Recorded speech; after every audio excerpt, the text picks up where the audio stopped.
Oi, oi! Vamos começar então mais uma live de esquenta da nossa jornada das mulheres sem culpa. A gente está com inscrições abertas para a semana que vem, dias 17, 19 e 21 de outubro.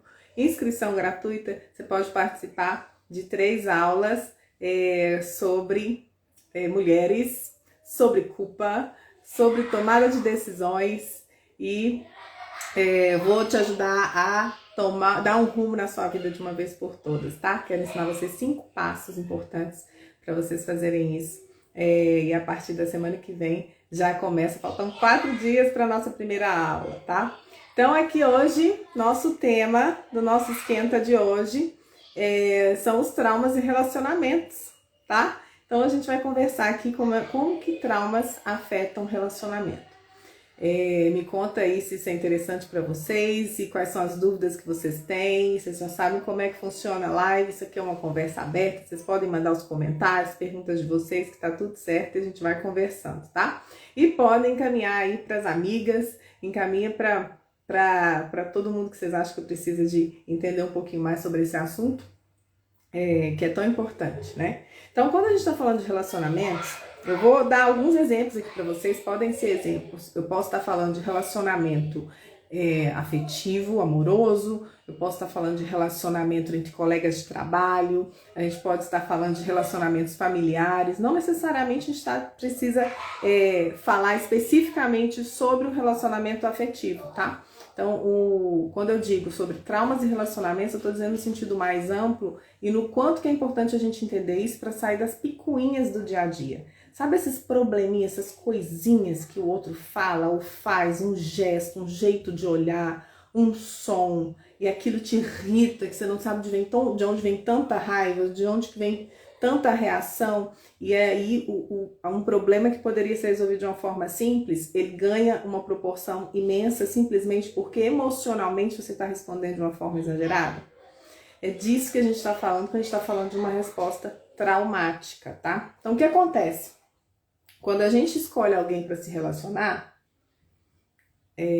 essa pessoa já tem, de alguma forma, alguma relação, né, com a minha formação interna, com o meu pensamento, com o meu ego, com o meu sistema de crença, com aquilo que eu fui programada para experimentar.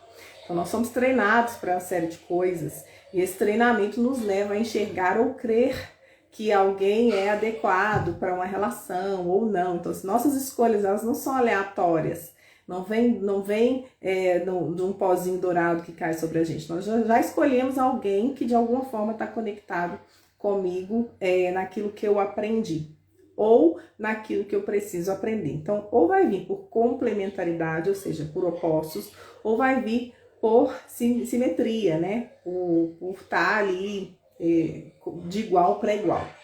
E aí, quando é igual para igual, quando é alguém que gosta das mesmas coisas que eu gosto, que se comporta do jeito que eu me comporto, que tem pensamentos parecidos, que acredita nas mesmas coisas, a relação não tem tanta tensão. É mais tranquilo, é mais seguro, a gente sabe o que espera, o outro é parecido, sabe aquelas pessoas, aquela irmã gêmea, né? Aquela pessoa que você encontra com ela e você tá segura do lado dela, sabe o que esperar, você sabe como é que ela vai se comportar, você pode falar o que você pensa que a pessoa vai concordar, tá? Então são relações simétricas, são relações que não nos ameaçam, entre aspas. Quando é alguém que geralmente tem uma opinião diferente, pensa diferente, gosta de algo diferente, isso já começa a gerar algum tipo de tensão. Não necessariamente eu preciso estar falando de trauma para que essa tensão exista, tá?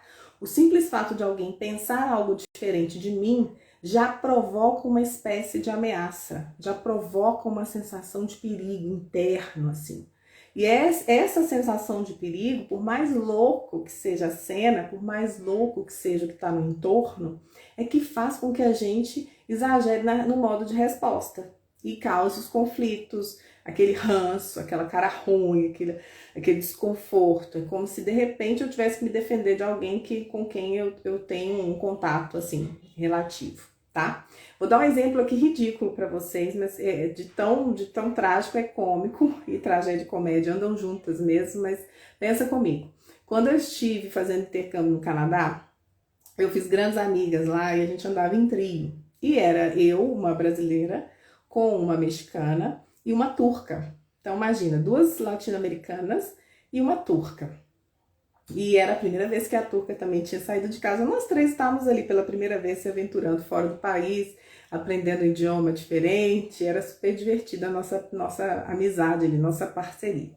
Em algum determinado momento, que eu não me lembro exatamente quando, a turca, a gente estava caminhando assim na rua, essa turca virou pra gente e falou assim, que os países que tinham neve eram os países mais ricos, mais prósperos, que iam ter os melhores países para se viver.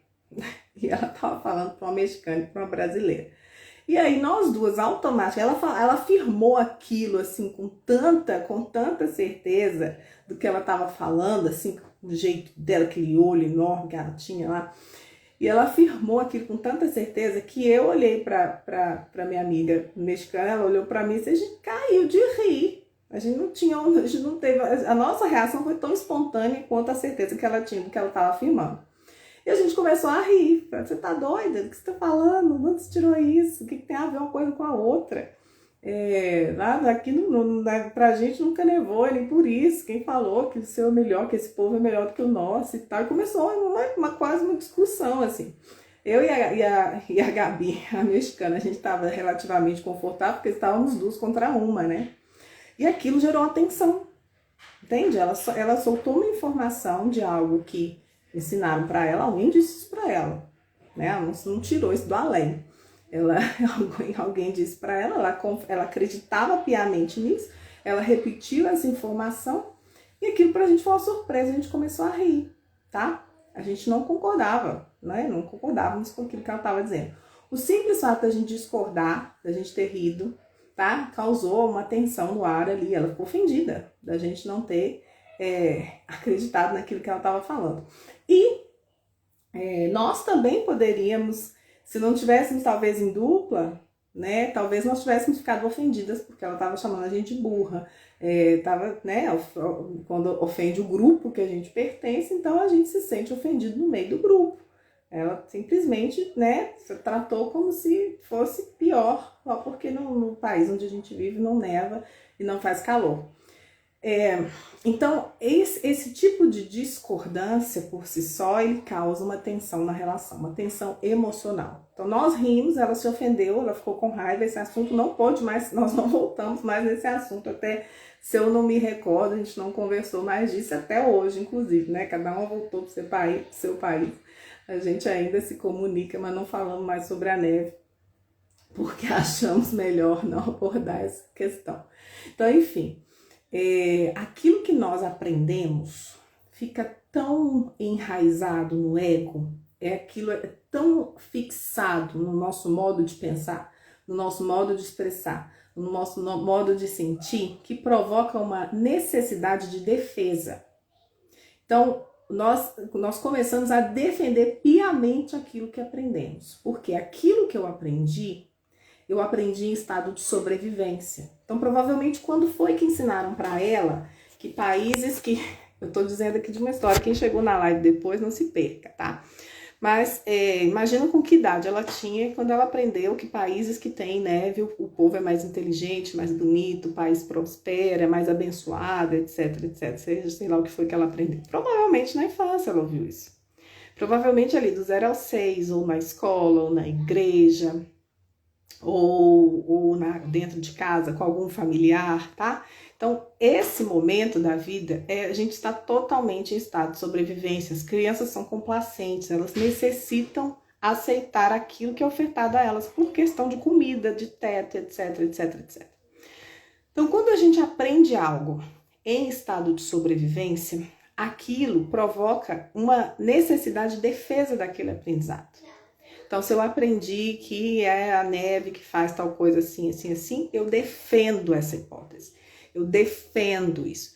E aí, a violência, ela entra nesse sentido como um mecanismo de defesa. Então, o mesmo acontece, olha no dia a dia, como é que vira piada. Para mim, depois que eu aprendi isso, gente, vira piada. É tipo tirar o véu, assim, agora vamos viver feliz, então, porque eu entendi por que é tão difícil lidar com questões pequenas do dia a dia. Então vamos supor que seja um jeito de cortar o frango, para fazer o frango. Você aprendeu a cortar o frango começando pela coxa e outra pessoa aprendeu a cortar o frango começando pela asa. Pronto, basta. Isso basta. Vou defender que você está fazendo errado, porque tem que começar pela coxa, não pode começar pela asa. E o outro vai fazer a mesma coisa. Começa a defender que tem que começar pela asa, que não pode. E na verdade, tanto faz. Vai picar do mesmo jeito, no fim das contas vai sair a comida do mesmo jeito. Mas enquanto eu não entendo o que me motiva a reagir dessa forma, eu entro na briga, eu entro no conflito. Porque pode ser que eu aprendi isso num momento traumático. Vamos supor que eu tenha aprendido que corta começando pela coxa no dia em que, por acaso, eu também cortei a mão na cozinha. Vamos supor, tô criando casos hipotéticos aqui, mas entendo qual que é a lógica do que acontece por trás de uma memória, tá? Esse evento traumático do corte, tá? Associado a essa informação, vai gerar uma memória em mim. Nós somos bolas de memória, entende isso? Tem memórias no corpo, tem memórias no coletivo, tem memórias da família, tem memórias para todo lado. Então, nós somos bolas de memória. Esse evento traumático, ele vai gerar uma memória associada a essa informação. Então, é uma memória de dor, de sangue, vai cortar, é um evento que machucou, algo perigoso está para acontecer se não for feito desta maneira. Entende como é que funciona? Então, na hora que você vê alguém picando o frango, começando pela asa, o coração já acelera, talvez você sente até a dor na mão, simplesmente porque tem uma memória de dor associada àquela informação. Só que você não vai lembrar disso. Não necessariamente você vai lembrar na consciência do evento traumático. Então, um evento traumático, quando ele é associado, por exemplo, a um aroma, vamos supor, um cheiro, talvez, de uma comida, como eu estou dizendo aqui, mas pode ser o cheiro de um perfume, pode ser o cheiro de uma flor, um cheiro de um ambiente, de uma roupa, não importa. Pode ser associado o evento traumático a um cheiro. E aí, por acaso, você tá num restaurante, num evento, num shopping, sei lá onde, passa alguém com aquele cheiro, tá? Você não lembra do cheiro no momento do evento traumático, mas o seu corpo tem memórias e o seu corpo vai reagir, vai reacionar da forma como se estivesse sob ameaça novamente daquela experiência. Você não tem ideia de que não tem nada a ver com a cena. Aí passou, o aroma acionou uma memória que mentalmente, conscientemente você não lembra qual é, mas o seu corpo responde como? Com taquicardia, com sudorese, com a boca fica seca, de repente fica ansiosa, começa a ficar com medo, você sente que alguma coisa ruim vai acontecer. Quem tá sozinho nessa hora, pega o telefone, começa a ligar para todo mundo, tá tudo bem, que eu tô com sensação ruim, tô achando que alguma coisa ruim vai acontecer hoje. Não, é só uma memória traumática associada a um aroma de alguém que você nem conhece, que passou por perto de você. Imagina, olha como é que funciona o ser humano, tá? Aí se você tá sozinho, você começa a fazer isso, bota todo mundo apavorado, começa a ligar para os outros. Se você está acompanhado, você olha para a pessoa e a pessoa, vamos supor, você fala alguma coisa com a pessoa está concentrada lá, está comendo, tá falando com outra pessoa, tá só viajando no pensamento da pessoa, não te dá atenção, tá? E aí pronto, você já começa a falar, a brigar com a pessoa por causa disso, porque a pessoa não te dá atenção, porque toda vez que você fala alguma coisa, a pessoa não te responde, porque, gente, para de ser louca. Vamos entender isso. Vamos aprender a manejar o corpo. Então, eu preciso aprender a ouvir qual é a resposta do meu corpo e me perguntar, esse cenário que eu estou vivendo agora, isso que está acontecendo agora, condiz com essa intensidade de resposta? Faz sentido essa intensidade de resposta? Vou dizer uma coisa para vocês, vou confessar uma coisa para vocês que eu cheguei até a levar para terapia uma vez. Não sei quem está chegando aqui agora, se vocês sabem, mas eu tenho 2 filhos. Eu tenho um menino de quase 10 anos e uma menina de quase 8. E tem uma certa idade que o meu filho começou com um negócio de querer falar, de eu falar alguma coisa para ele, por exemplo, vai escovar dente, na hora de você dormir, algumas essas coisas que mãe fala, né, que a gente tem que orientar. E aí ele fazia assim para mim, Ele dava de ombrinho assim, ó, tá? Tipo, não tô nem aí, não falava nada. Ou então, ele até ia fazer, mas ele dava o ombrinho assim. Gente, aquilo, quando eu via ele fazendo aquilo, eu podia estar na paz do Buda meditado o dia inteiro. Quando ele dava de ombrinho desse jeito, eu virava uma caninana, eu tinha vontade de pegar ele, mas, nossa senhora, aquilo me provocava uma raiva desproporcional aos fatos, tá? Se eu não fosse terapeuta, provavelmente eu reagia aquele momento, tá? Aquele impulso de raiva que eu tinha de pegar, de gritar, de fazer. Em alguns momentos no início da carreira de maternidade, eu inclusive gritei, já peguei coisa, joguei no muro, já fiquei doida em alguns momentos. Por quê? Porque quando a criança vem, o filho vem, ou quando você passa a conviver com uma criança de perto, mais ainda essas memórias de infância, elas começam a surgir com mais intensidade e com mais frequência, porque tem a relação afetiva e tem a frequência com que você está ali lidando com a criança. Então eu não sei exatamente em que ponto da minha história alguma memória associada a esse ombrinho para cima aí de desdém aconteceu, tá? Mas a sensação de desdém, de descaso, de desrespeito que eu tinha era tão grande e era tão desproporcional ao fato que eu tinha que considerar que era uma criança mesmo, e que criança não quer escovar dente, não quer tomar banho, não quer fazer dever, isso é chato, eles fazem porque tem que fazer, porque eles são complacentes, porque eles precisam da gente para ter comida, senão não faziam. Era desproporcional, entendeu? Então, se eu não fosse terapeuta, provavelmente eu reagiria de uma forma que eu ia me arrepender depois. Gritando, ou batendo, ou agindo de uma forma autoritária, vai porque vai, senão vai ficar de castigo, etc, etc, etc. Essas coisas que a humanidade ainda precisa despertar com relação à educação infantil. Não é o nosso tema de hoje, mas eu espero que vocês estejam entendendo aqui qual que é o raciocínio, entendeu? Então, no momento em que comecei a me dar conta que quando ele fazia assim, eu ficava vermelha de raiva, eu chegava a sentir um formigamento assim na mão, assim, um negócio que eu tinha vontade de morder, sabe, de raiva. Eu sentia que o meu corpo respondia com sensações físicas de muita raiva, de muita irritação, eu ficava ansiosa, começava a pensar acelerado, às vezes eu começava aquela loucura que a gente... Ai, socorro. Aquela loucura de mãe de ficar repetindo. Sabe aquilo? Porque a gente faz tudo, menino não é, e começa aquele discurso sem fim. Acelerado, ansioso, agitado, emocionalmente reativo. Por quê? Porque eu estava associando a alguma coisa que conscientemente eu nem cheguei. Eu levei em terapia só para afinar, para eu ajustar minhas ferramentas de quê? De desacelerar o meu corpo nessa hora. De preparar o meu corpo para isso, porque era uma criança fazendo isso. E curiosamente, no momento em que eu aprendi a dominar a forma como eu reagia àquele desdenzinho dele, tá? Aquilo parou de acontecer. Simplesmente assim, ó. Do jeito que começou, parou. No momento em que aquilo não fazia mais sentido para mim. Eu nem sei dizer para vocês, e aí vem o outro ponto. Eu nem sei dizer para vocês se realmente parou ou se eu parei de dar atenção. Porque aí muda a nossa percepção quando a cena para de me acessar tão profundamente. Então pode ser que ele tivesse continuado a fazer, tá? Mas simplesmente eu não me desgastava mais com aquilo.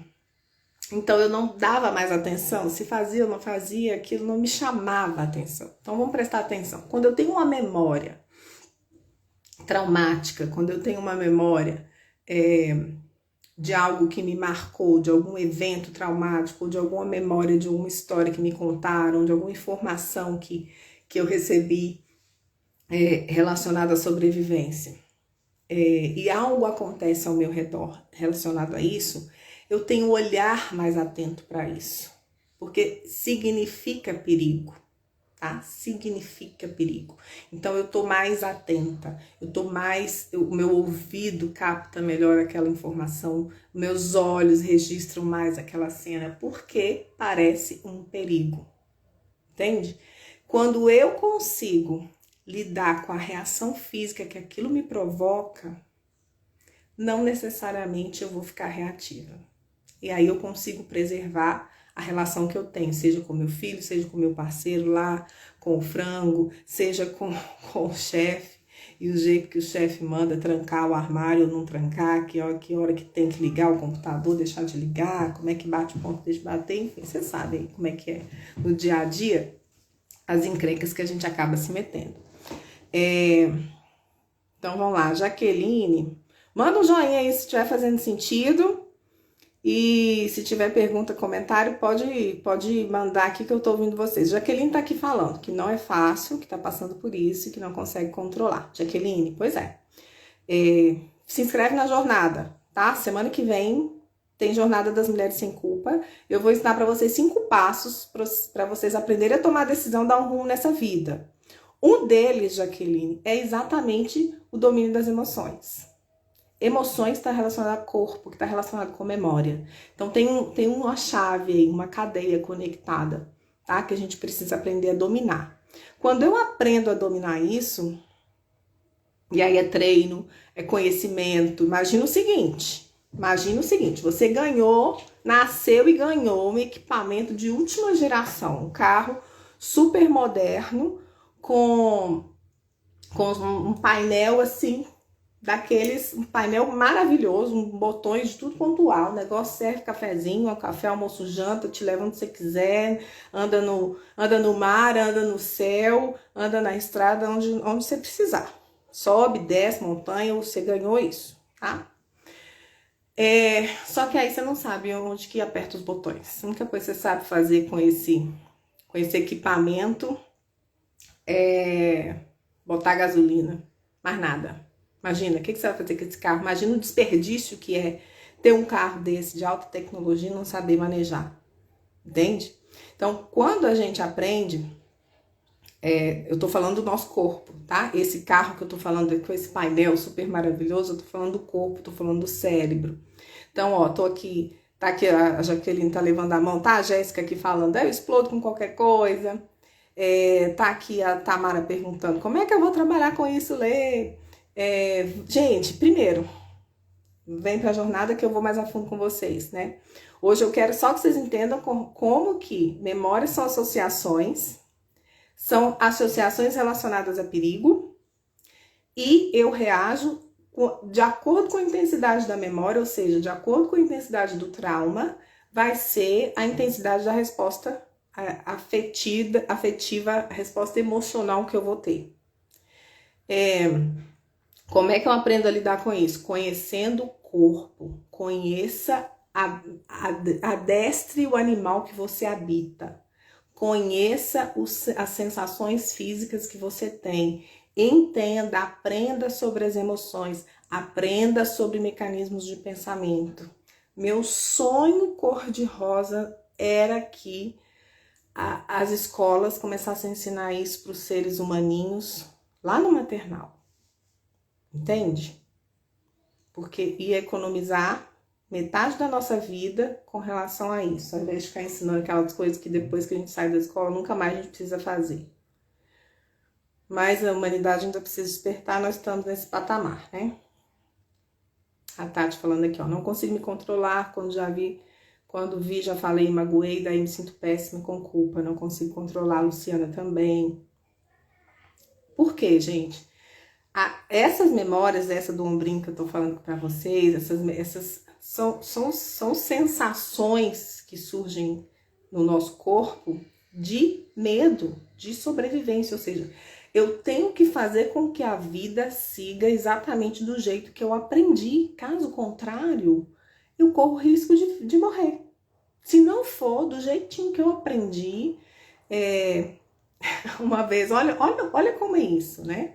Vocês vão entender o que eu tô falando, porque eu tenho certeza que também convivem com esse tipo de coisa. Uma outra cena que eu passei com uma amiga, inclusive, ela tava discutindo comigo, assim, irritada e me considerando negligente, porque eu não passava roupa frente e verso. Ela passava a roupa frente, passava a roupa pelo avesso, desvirava e passava a roupa de novo. E pra mim isso é uma insanidade. Pra mim não faz sentido nenhum. pois ela me chamou de negligente porque eu não fazia isso, tá? O que é isso? Isso é aprendizado. Provavelmente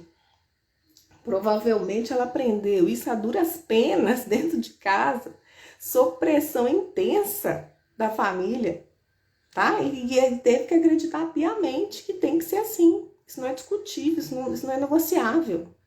Então, quando aparece um ser humano que nem sequer passar roupa quer e apresenta para ela a possibilidade, mas olha só, sabe que me ensinaram um dia desse? E eu amei, tá? Olha, não sei quem não gosta. Dicas de casa. Ai, que horror. Letícia Costa falando dicas de casa. Mas eu não resisto. Vou falar, porque essa é boa.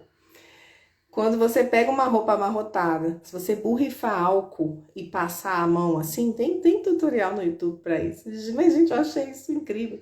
Você passa com a mão, borrifa álcool e o negócio desamassa, sabe? E o resto que não desamassou, desamassa no corpo. E roupa que precisa de passagem não é roupa de comprar.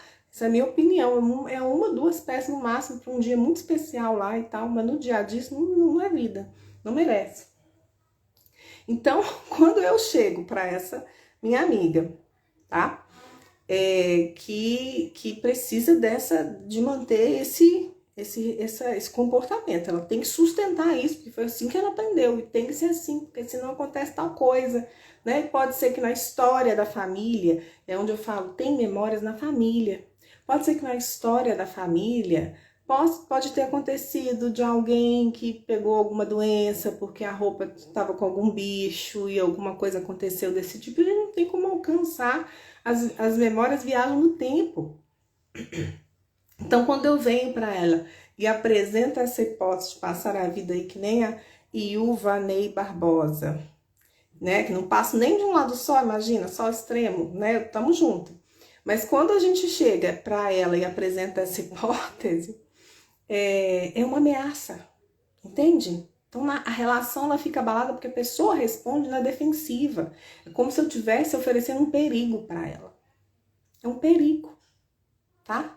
Violência é um mecanismo de defesa. Defesa do quê? Daquilo que foi aprendido que eu não consigo largar, não consigo abrir mão disso. Não sei viver sem isso. Eu tenho que fazer isso. Se eu não fizer isso, me dá ânsia, me dá um princípio de pânico, tá? Vocês adoram, vocês ficam frenéticos esse assunto, não passar a roupa, né? Não é o nosso tema de hoje. Deus me livre igual de eu começar a fazer live, falar de coisa de casa, gente. Isso não me pertence. Eu só lembrei porque esse negócio do álcool é vida, né? Em casos extremos também. Mas tá bom. Então, vamos voltar. Quando eu tô falando de trauma aqui, quero que fique bem claro para vocês também, e isso já é uma mudança que vem acontecendo gradativamente, porque a ciência vem avançando também, as pesquisas vêm avançando em várias áreas. E com o passar do tempo, a gente começou a parar de descrever, a gente que eu falo dos profissionais de saúde, né? Parar de descrever, está começando, minto. Estamos começando, vou falar do grupo, vou falar no plural. Estamos começando, né, a mudar essa descrição do trauma a partir do evento traumático. Então, o que era trauma há um tempo atrás? Como é que se definiu o trauma? Pela coisa que aconteceu. O que é um trauma? Um estupro. É um sequestro. Foi um incêndio. Foi algo assim muito grave que envolve morte, que envolve alguma coisa nesse sentido. Porém, trauma é toda e qualquer coisa que significa uma ameaça para mim. Pode ser algo muito sutil que aconteceu em um tempo muito remoto que você nem sequer recorda mentalmente, que aconteceu na sua primeira infância. Olha quanta as crianças não têm paz. Vou voltar aqui nos bebês, nas crianças pequenas, né? Eles não têm paz. O tempo todo tem algum adulto por perto querendo dar um sustinho para ver a cara do bebê, para ver como é que ele responde. Morre de rir porque acha bonitinho. Isso é uma memória traumática. Isso vai gerar uma memória traumática. Esses dias eu postei aqui agora que eu achei o fim do mundo, mas tá aí rolando, né? Numa escola, eles juntaram crianças, eu acredito, 3 anos de idade. 3 anos de idade, tá? E aí entra uma pessoa na sala, vestida de bandido, com a a cara encapuzado, carregando um saco preto de coisas. E essa pessoa oferece biscoitinho, balinha para as crianças. Tá? Começa, oferece pro primeiro, o primeiro aceita, óbvio, evidente, tá desavisado. E aí, na hora que ele aceita, o assaltante pega a criança e sai e rouba a criança da sala e sai correndo para lá. Não sei o que acontece com o pobre infeliz que foi levado. Mas os outros 20 pequenininhos que estão lá começam a chorar em desespero, porque aí o assaltante some com o que aceitou o biscoitinho e volta e começa a oferecer para os outros também. E aí insiste para os outros, e eles não querem, eles começam a recusar, e aí tem um que aceita e vai e rouba de novo, ou seja, que é um trauma coletivo. Então, tudo isso ali vai virar memória traumática depois, para aquelas crianças todas. Vão virar tudo cliente meu terapia daqui a um tempo. Então, quem acha legal fazer trollagem com criança, botar a criança em risco só para ver a carinha de susto dela e morrer de rir, ver a criança chorar para morrer de rir, já abre a poupança para pagar terapia depois. Porque são as mesmas pessoas que lá na frente não vão suportar quando o parceiro sai para ir para o supermercado fazer compra e demora a voltar. Não vai suportar quando tá no trabalho e alguém fala alguma coisa de uma forma mais ríspida ou fala de uma forma mais direta, onde tem que dar uma ordem. São as pessoas que não vão ter resiliência. São essas. Entende? Por quê? Porque foram colocados em situações de vergonha, de deboche, de riso, sabe?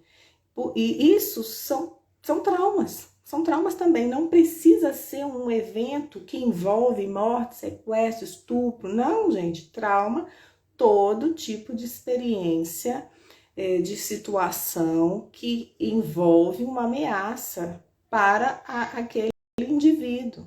E se a gente estiver falando aí do 0 aos 6 anos de idade, são indivíduos muito frágeis ainda. O corpo é frágil ainda. Então, essas memórias desse primeiro momento, elas vêm, elas viajam no tempo, elas vão ali aparecer novamente, lá na frente, nos relacionamentos, na idade adulta, dependendo do que foi associado àquela situação onde a pessoa se sentiu ameaçada, onde ela sentiu que ela não tinha a quem recorrer, tá? Já que todo mundo tem traumas, tá? Deixa eu ler alguns comentários aqui que vocês fizeram mais pra cima.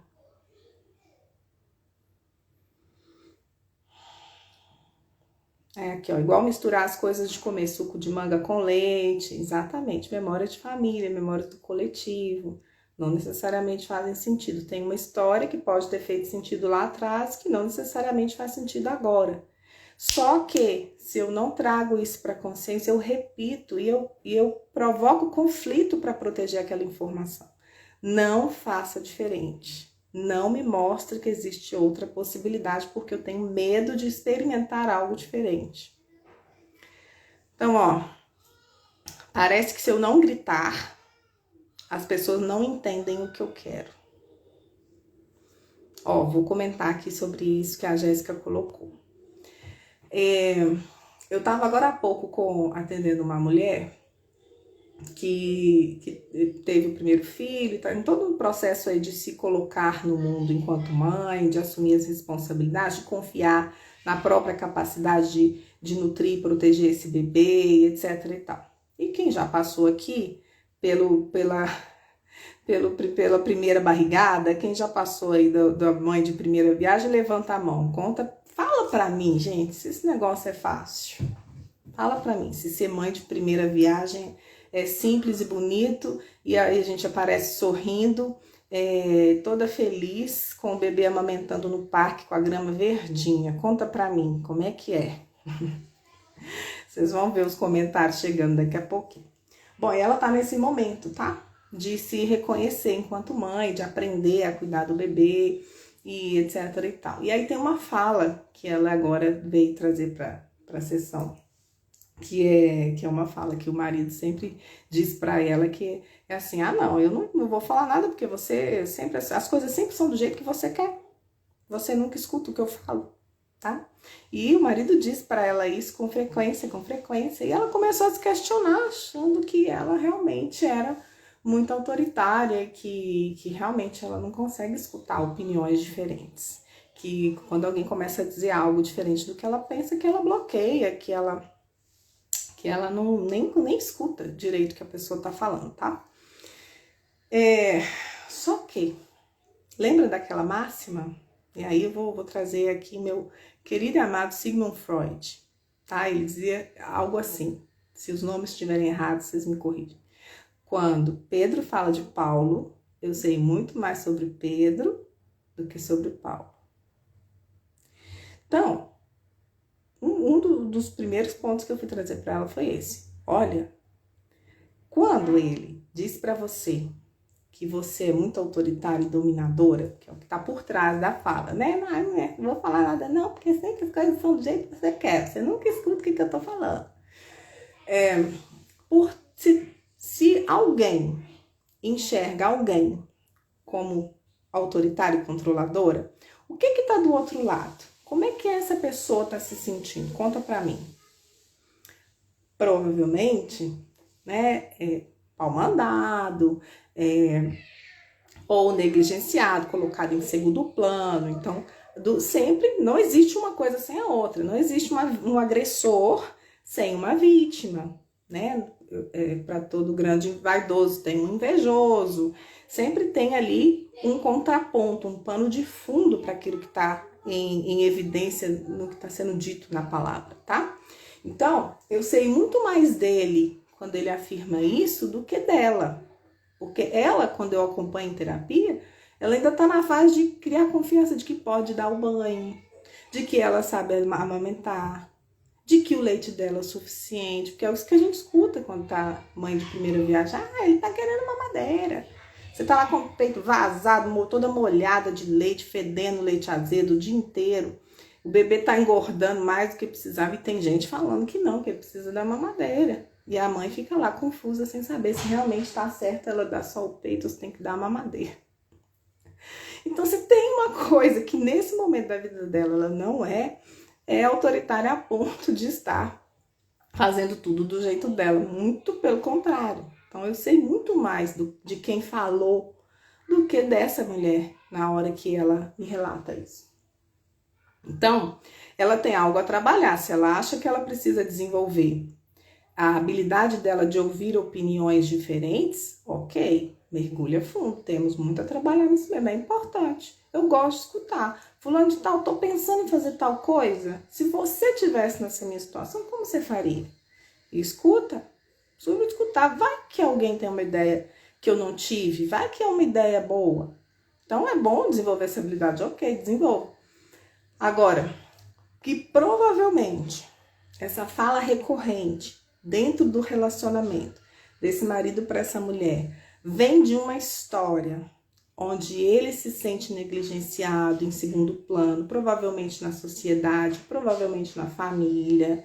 Pode ser aquele irmão mais novo que aí não tinha tanta atenção, ou um irmão do meio que fica ali, né, não tá nem grande o suficiente, mas também não é tão pequeno assim, não precisa de tanta atenção. Então tá ali, tem uma história por trás dessa fala. É muito mais uma confissão do que um julgamento. Agora, se ela não tá em terapia, ela ia começar a se massacrar achando que realmente ela é autoritária e não sabe escutar. Porque ela não ia sozinha chegar nessa conclusão. Vocês que estão aqui, aproveitem essa live, tá? Que vale uma sessão de terapia gratuita, que vocês fazem favor de pegar papel e caneta e começar a fazer esse exercício. Quando alguém falar alguma coisa para vocês, acusarem vocês de alguma coisa, de algum comportamento, para pensar o que está na outra ponta. Porque isso é o filtro da percepção da pessoa sobre você. Não tem a ver necessariamente com você. E a percepção da pessoa vai passar pelo filtro do quê? Das histórias que ela tem, não das suas. Então, saber da própria identidade é ouro, é vida, para a gente não ficar entrando em conflito que não tem necessidade. Então, se é algo que realmente precisa desenvolver, ótimo, mãos à obra, o problema é seu. Agora, entrar em conflito com o outro, porque quando alguém fala isso e eu tô imaturo, e eu tô na reação traumática, eu tô na reatividade emocional e alguém fala assim pra mim, tudo é sempre do jeito que você quer, o que eu vou tender a fazer? Vou falar assim, mas você também Quando é tal coisa assim, assim, você faz isso, você faz aquilo, você não me ouve, você fala isso. Aquele dia, tal assim, eu falei com você e você fingiu que nem me ouviu. E aí começa a guerra, gente. Todo mundo saca as armas que tem. Tá todo mundo em defesa. Já entrou os dois na sobrevivência. Não tem mais conversa que presta para esse diálogo. Não tem mais solução para esse diálogo. Entende? Vamos lá.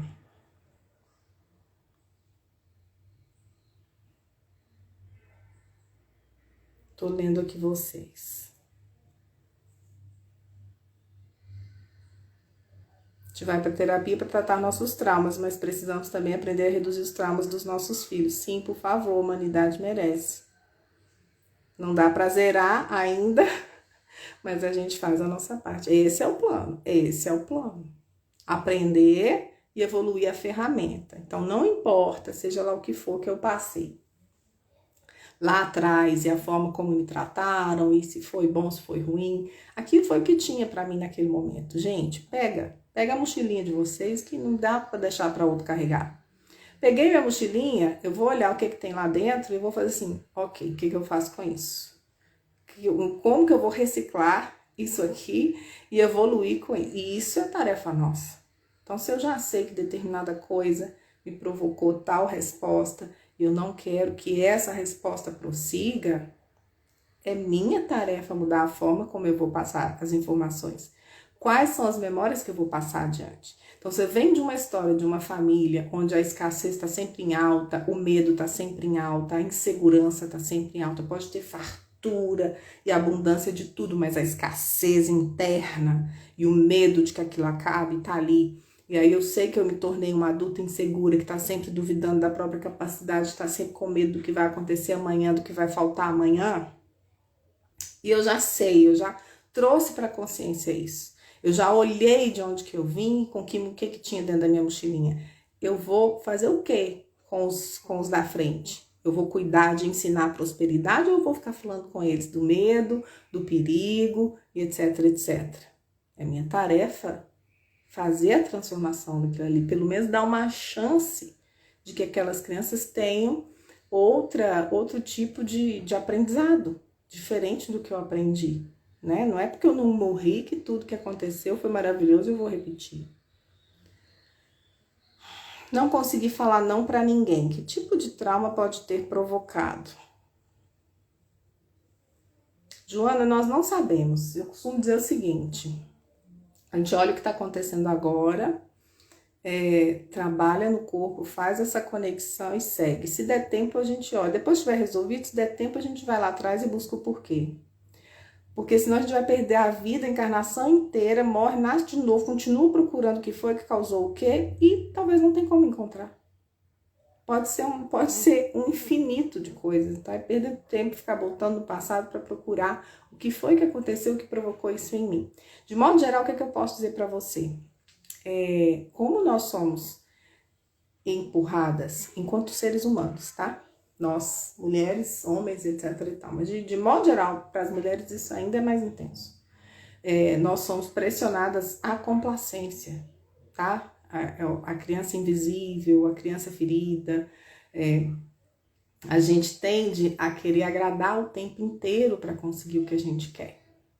Sabe? É lamentável, assim, eu me esforço para não fazer isso, mas eu vejo meus meninos, quando eles querem alguma coisa, eles falam, mamãe, te amo muito, te amo muito. Eles estão querendo o que eles querem lá, querem mais uma hora lá de jogo do celular, querem mais um sorvete, mais uma sobremesa, querem ganhar alguma coisa. Eles estão negociando com as armas que eles têm, sabe? Então, essa autoridade de negociação, de dizer isso não, isso eu quero mais, isso eu quero menos, é só adulto que tem esse poder de barganha. A criança não tem. A criança não tem. Tem, mas é até a página 2 no máximo. Tá? É muito restrito o poder deles nesse sentido. Tá? Por quê? Por sobrevivência. Por sobrevivência. Hoje meus mais velhos estavam doce aqui, querendo ir sozinho caminhar. 9 fucking anos. Queria sair sozinha às 6 horas da manhã em Belo Horizonte para caminhar. e queria ir na padaria sozinho, num bairro que ele nunca andou sozinho. Pensa. Adivinha o que eu fiz? Não vai. Tá louco? Comeu cocô? Não vai. Eu sei, não tem nada que ele dissesse pra mim que fosse fazer eu permitir, gente, entende? E aí a criança ela tem que lidar com isso o tempo inteiro, todos os dias, em casa, na escola, com os colegas, com os familiares, com a família extensa, com a vizinhança. Então, esse tipo de comportamento complacente, do nunca conseguir dizer não, diz do quão distante eu ainda estou de mim mesma, de quais são os meus limites, do quanto eu consegui aprender a me respeitar ou não. Tá? E é treino, Joana, não desista, tá? Pratica isso, treina isso. Quero, não quero. Anara, isso que você tá dizendo sou eu. Pois é. Deixa eu contar pra vocês agora uma experiência aqui, antes da gente encerrar, né? Eu tive agora, em setembro, num treinamento em Marrocos. E a gente foi fazer uma imersão sobre o feminino, né? E a gente precisava aprender sobre a cultura, então usamos o véu, usamos a roupa do pessoal de lá e fomos, nós mergulhamos ali naquele universo feminino, muçulmano, judeu, daquela cultura. E uma das primeiras coisas que foram ensinar pra gente é sobre a questão do comércio. Como é que funciona lá, né? Você vai no mercado de Marrocos, e os negociantes ali, eles esperam que você realmente queira comprar aquele produto. Então, eles querem que você saiba o que você está comprando, que você demonstre que você quer comprar esse produto. Então, como eles fazem? Quando você entra numa loja, olha para alguma coisa e pergunta quanto que é, eles já começam a dar uma volta imensa com você, vão fazer você experimentar um negócio, vão querer te perguntar onde que você quer colocar, o que combina com o que, vão falar daquele produto horrores e vão dar um preço absurdo. Sei lá, o negócio custa, isso aconteceu comigo, tá? O negócio custa 50 euros, 30 euros, eles falam que custa 100 euros, dólares, sei lá, tá?